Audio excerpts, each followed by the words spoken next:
Hello बच्चों, कैसे हो आप सब। आई होप आप सभी बहुत अच्छे होंगे। चलिए आज हम सभी मिलकर हमारी संस्कृत पाठ्य पुस्तिका रुचिरा भाग 1 के द्वितीय पाठ जिसका शीर्षक है शब्द परिचय आकारांत स्त्रीलिंग। आज हम इसके प्रश्न उत्तर को करने जा रहे हैं। इससे पहले हमने इसके हिंदी अनुवाद को पढ़ लिया है। चलिए पढ़ना शुरू करते हैं। सबसे पहला हमारा प्रश्न है उच्चारणम कुरुत, अर्थात उच्चारण करिए। छात्रा, लता, प्रयोगशाला, लेखिका, शिक्षिका, पेटिका, माला, सेविका, नौका, छुरिका, कलिका और गायिका। तो इस प्रकार इन सभी का उच्चारण आप सबको भी करना है।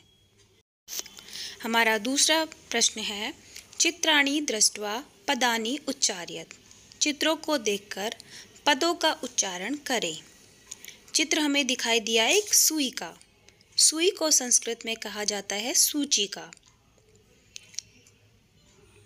दूसरा चित्र हमें दिखाई दिया एक चींटी का। चींटी को कहेंगे पिपीलिका। कुंजिका, कुंजिका का अर्थ होता है चाबी। द्विचक्रिका, द्विचक्रिका का अर्थ होता है साइकिल। उत्पीठिका, उत्पीठिका का अर्थ होता है मेज। मक्षिका, मक्षिका का अर्थ होता है मक्खी। अग्निपेटिका, अग्निपेटिका का अर्थ होता है माचिस। मापिका, मापिका का अर्थ होता है पैमाना या फिर हम जिसे स्केल कहते हैं। वीणा, वीणा जो हम सभी सरस्वती माता के हाथों में देखते हैं, इसे हम कहते हैं वीणा।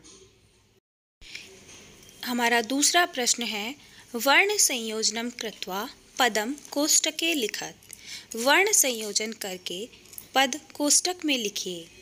इससे पहले मैं आपको वर्ण संयोजन और वर्ण विच्छेद दोनों करवा चुकी हूँ, तो मैं आशा करती हूँ कि आप सब इन्हें कर पाएंगे। जैसे एक उदाहरण दिया हुआ है क धन, उ धन, र धन, उ धन, त धन, ए सभी को मिलाकर बना कुरुत है। इसी प्रकार हमने आगे वाले वर्णों का संयोजन किया, अर्थात उनको मिलाया और एक शब्द बनाया। जैसे उ धन, द धन, य धन, आ धन, न धन, ए मिलाकर बना उद्याने। स धन, थ धन, आ धन, ल धन, ई धन, क धन, आ मिलाकर बना स्थालिका। इसी प्रकार हमें सभी को मिलाकर के शब्द बना लिए हैं। इसी से संबंधित हमारा दूसरा प्रश्न है पदानाम वर्ण विच्छेदनम प्रदर्शित, यानी पहले हमें वर्ण विच्छेद करके दिया हुआ था जिसे हमें पद बनाने थे। इस प्रश्न में हमें पद दिए हुए हैं, इनके वर्ण विच्छेद करने हैं।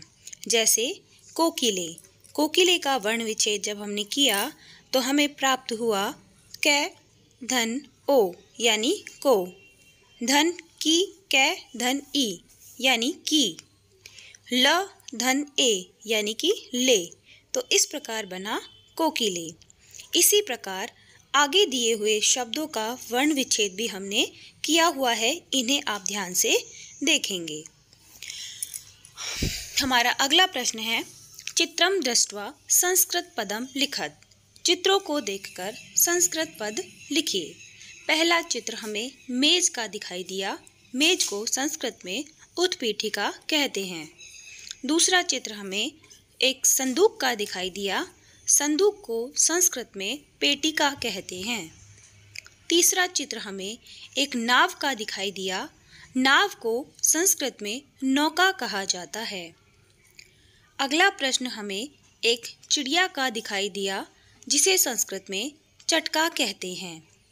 अगला एक महिला का दिखाई दिया और इससे अगला हमें एक स्केल का चित्र दिखाई दिया जिसे संस्कृत में मापिका कहते हैं। चलिए आगे चलते हैं। अगला प्रश्न हमारा वचनानुसारम रिक्त स्थानानि पूरयत। वचनों के अनुसार रिक्त स्थान की पूर्ति करें। जैसे हमें एक उदाहरण, जैसा कि हम सभी जानते हैं कि हमारे संस्कृत में 3 वचन होते हैं, एक वचन, द्विवचन और बहुवचन। एक वचन एक व्यक्ति के लिए प्रयोग में आता है, द्विवचन 2 के लिए प्रयोग आता है और बहुवचन 2 से अधिक वस्तु या व्यक्तियों के लिए प्रयोग में लिया जाता है। जैसे हमें एक उदाहरण दिया हुआ है लता, लते, लता। लता का अर्थ हो गया एक अकेली लड़की जिसका नाम लता है।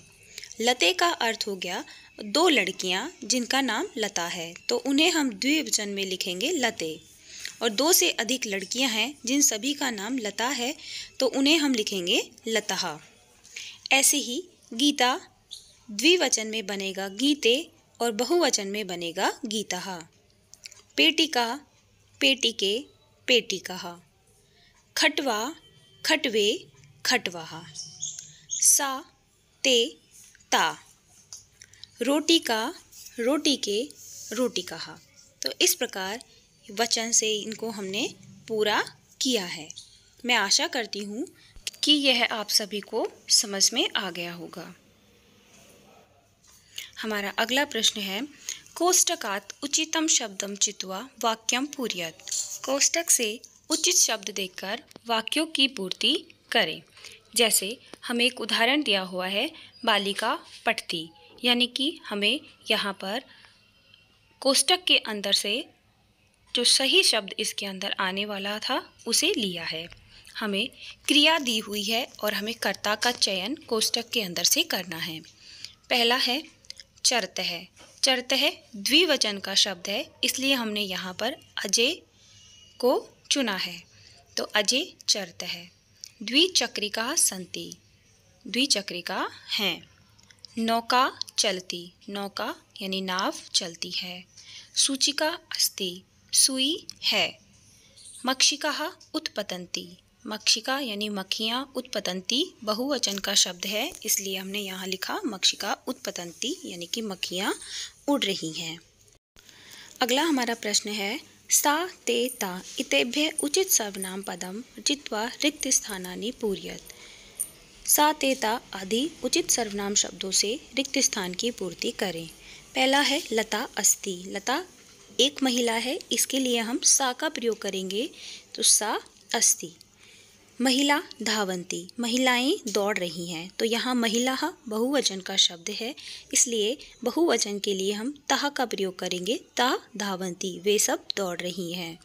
सुधा वदति, सुधा बोलती है। सुधा अकेली है, इसलिए हमने सा का प्रयोग किया, सा वदति।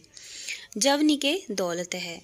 जवनिके 2 हैं, इसलिए द्विवचन के लिए हमने ते का प्रयोग किया, ते दौलत है। पिपलिका चलंती, पिपलिका यानी चींटियाँ बहुवचन का शब्द है, इसलिए हमने यहाँ पर ता का प्रयोग किया, ता चलंती। चटके कूजते, चिड़ियाएँ कूज रही हैं, इसलिए यहाँ पर ते का प्रयोग किया। अगला प्रश्न है मंजूषात् कर्तृपदम चित्वा रिक्त स्थानानि पूरयत। मंजूषा से यानी कि कोष्टक से क्रिया कर्ता पदों को देख करके लिखिए। पहला है पुष्पमाला सन्ति, दूसरे में आएगा बालकः पश्यति, लिखती लेखिका, गर्जन्ति सिंह, चलती द्विचक्रिका। यानी कि पुष्पमाला हैं अर्थात फूलों की मालाएं हैं। बालकः पश्यति, बालक देखता है।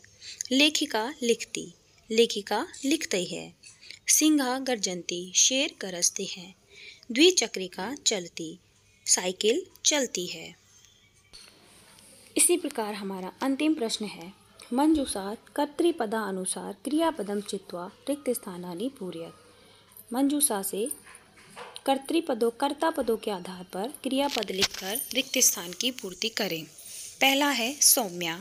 सौम्या, इसके लिए हम क्रियापद लेंगे नृत्यति, सौम्या नाच रही है। चटके चिड़ियाँ विहरते, विहार कर रही हैं या घूम रही हैं। बालिके, इसके लिए हम क्रिया शब्द लेंगे गायते। 2 बालिका गा रही हैं। छात्रा, छात्रा के लिए हमने क्रियापद लिया लिखन्ति, छात्राएं लिख रही हैं।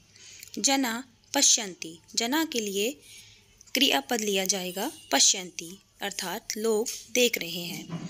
तो इस प्रकार यह हमारे इस पाठ का अभ्यास कार्य है। मैं आशा करती हूँ कि यह आप सभी को बहुत अच्छे तरीके से समझ में आ गया होगा। अब इसके बाद हम अगले वीडियो में मिलेंगे। तब तक के लिए धन्यवाद।